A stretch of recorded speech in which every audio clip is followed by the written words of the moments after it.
Karito nyithindo mang'aw kod kiye man Nazra ni kod mor gi ilo tok jopuonjre apar timo maber e penj mar klas 8 maduoko mare nyogol nyoro. Jotele karito nyithindo go wacho ni nyithindo go no kali achiedhnade mathoth motelo ne timo penj go kendo duoko no omorogi ahinya. Skul primar ma Lafe mantiere kaunti ma Mandera kendo okiewo machiegni kod piny mar Somalia emano timo maber ahinya ka japuonjre mokwongo noyudo maksi 408. Maka to bedo ni jopuonjre kod jopuonj osebedo mana ka gwenyre kod jonjore kaka rathoth jopuonj noringo skundno ewi nok mar arita. Ma e sigand skunde motimo maber e KCP kata obedo ni ne gionge kod lwasi makare mar somo. E duoko mar penj manyogol nyoro, jopuonjre 1.4 notimo penj. Mokuom jopuonjre gi ne ni kod lwasi makare mar somo gi geno mar duoko makare. Kata kamano nitiere jopuonjre mamoko mane nitiere matek kaluwore kod achiedhnade maka kod kacha. Jopuonjre gi kata kamano moko kuomgi nodhi mowuoyo penj ma ok odewo lwasi marach mane gitime. Nyithindo karito nyithindo mang'aw mar Destiny Children Outreach mantiere Nazra Kayole wer kaluwore ka gipako jowadgi manotimo maber e penj mar KCPE. Nyithindo gi mor ni kata obedo ni ngima samoro tek kodgi, jopuonjre 7 mawuok ka noyudo maksi 400 gi wiye. I did not expect that. I thank my guardian for being with me. All the circumstances have been with me. Buying books, buying all those, he has been managed to buy them. So I really thank God.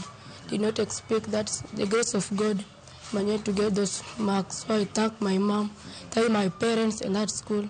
Because I get full sponsored in that school, I really thank them. Margaret motelo ne karito nyithindo ni wacho ni kata obedo ni onge kod sir makinde duto na nyithindo gi, omor ahinya ni joge hinyo timo maber e penj kendo ngima gi manyime biro bedo makare. Watoto ambao ni they are hardworking, they are God fearing,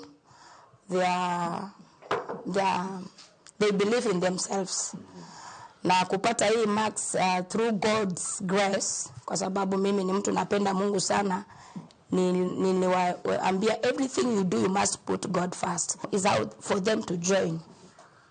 That is my cry. And also I've been having a challenge of food and rent.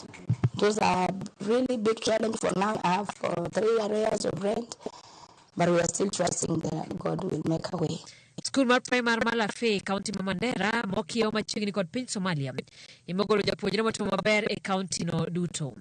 Bedo ni skul nitiere mana kilomita 5 kende mabor kod Somalia, arita osebedo marach ahinya ka kata jopuonj mathoth noweyo puonjo ka.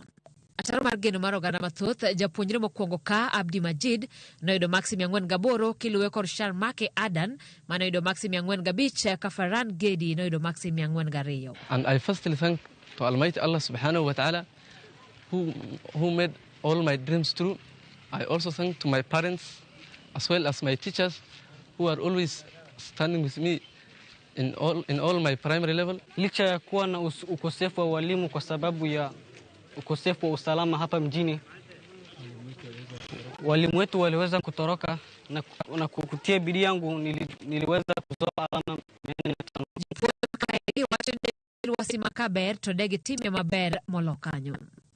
We will have had more teachers, the marks will be higher than this, and we will have even led the whole of northeastern region or even the whole of Kenya.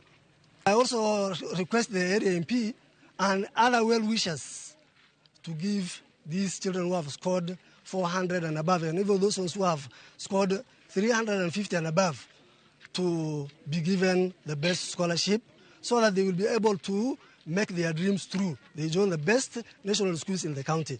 Skunde primar mar Young Achievers mayudore kar dak ma ji yuto gi ni piny mano Mukuru, Nairobi, wacho ni gimor ahinya kod kaka nyithindo timo maber kata obedo ni kaeri jonyuol samoro yuto margi ni piny kendo ok chul omenda ne skul e sama owinjore. Jopuonj lero ni kata obedo ni achiedhnade maka kod kacha nitiere gitimo siniani ka nyithindo 44 noyudo maksi 400 kadhi nyime, mana nyathi achiel kende mayudo maksi matin ne 300. Wasebedo gi challenges mang'eny to kata ka skundwa ni slums to watimo maber. Jopuonje mondo, nyithindo tiyo matek kendo wachako puonjo nyithindo kochakore e dala, e rwakruok gi, chiembgi, kaachiel gi tiegogi e wigi.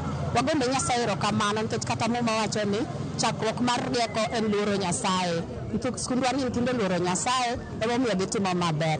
Duoko mar penj mar KCPE nyogolo odiochieng' manyoro, kamano bende penj mogik mar KCPE motime pacho ka.